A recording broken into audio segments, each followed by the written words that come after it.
Jokowi disebut mau jadikan Nasdem bebek lumpuh di kabinet demi jegal Anies. Akan melakukan reshuffle kabinet, Pak. Reshuffle.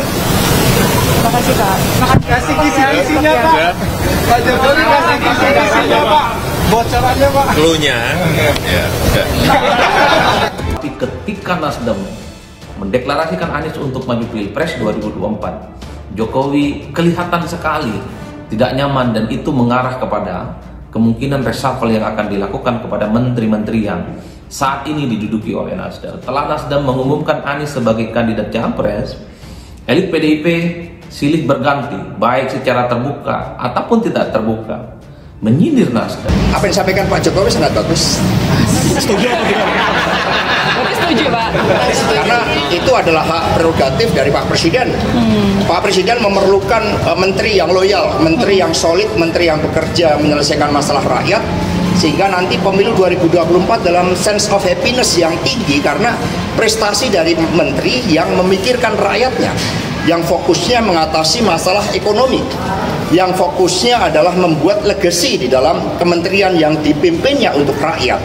Nah, sehingga Presiden Jokowi akan menggunakan kewenangan penuh untuk melakukan evaluasi terhadap para menterinya yang tidak menjalankan perintah Presiden.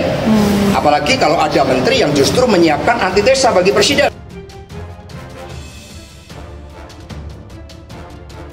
Presiden Joko Widodo atau Jokowi sempat melemparkan sinyal akan melakukan reshuffle di Kabinet Indonesia Maju. Sinyal itu rupanya membuat geger beberapa partai politik, apalagi setelah Menteri Nasdem digadang-gadang bakal menjadi sasaran perombakan sang presiden. Isu itu sendiri semakin kuat usai beberapa kader PDIP tampak memberi dukungan. Salah satunya datang dari Ketua Bidang Ideologi PDIP Jarod Saiful Hidayat yang meminta Jokowi mengevaluasi kinerja menteri dari Nasdem, yakni Menteri Pertanian dan Menteri Lingkungan Hidup dan Kehutanan. Cuma Jarod, Sekretaris Jenderal PDIP Hasto Kristianto juga menambah panas komentar Jarod. Ia bahkan secara spesifik menilai kinerja Menteri Pertanian yang dijabat Syahrul Yassin Limpo tidak memuaskan. Semakin frontal, Hasto turut menyinggung deklarasi calon presiden dari Nasdem kepada Anies Baswedan. Deklarasi itu dianggapnya sebagai pemicu awal adanya perbedaan prinsip politik. Atas dasar itu, Hasto menyentil seharusnya partai politik terkait memiliki kesadaran untuk menarik diri dari pemerintahan Jokowi,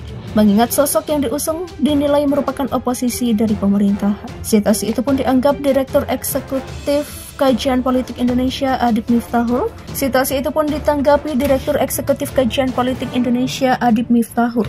Menurutnya, Presiden Jokowi tidak sampai hati melakukan reshuffle pada Menteri Nasdem. Ini karena keputusan Nasdem mendeklarasikan Anies Baswedan secara tidak langsung merupakan bentuk buah simalakama untuk Jokowi. Pasalnya, jika Presiden tetap nekat melakukan reshuffle Menteri Nasdem, maka hal itu bisa menjadi bumerang karena membuat partai yang diketuai Surya Paloh semakin bebas. Adib juga menyoroti terkait tekanan PDIP soal reshuffle kepada Jokowi lewat para elit partai. Aksi itu justru semakin menunjukkan bahwa PDIP dan Nasdem semakin memperlihatkan kerenggangannya pasca mengusung Anies Baswedan sebagai Capres 2024.